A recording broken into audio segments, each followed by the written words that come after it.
The reason why I brought up Blake Snyder is in one section of the breakdown, he has what he calls fun and games. That's number 8, but he also refers to it as the promise of the premise.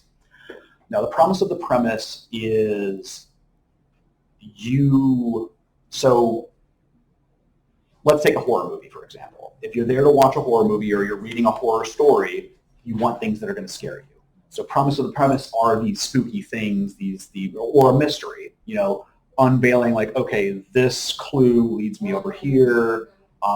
Think of the movie like National Treasure or things like that. It's like, okay, we need to find this piece. We're going to take this piece over here. It's going to shine this light across this room. That's going to tell us that this compass will guide us to this other place in another state. But it's the exciting, jumping into it part of the story. I have recently come to the conclusion that I think the promise of the premise or fun and games needs to be sprinkled throughout the story. That you want to have moments like that from the beginning all the way to the end, so that way your audience, one, stays engaged, but also feels like you are keeping your promise as the author.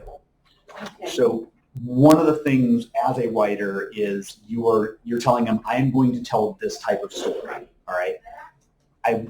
You're trusting me to take you through this journey, and there are certain things that they are going to hope happen based on what you said the story was about.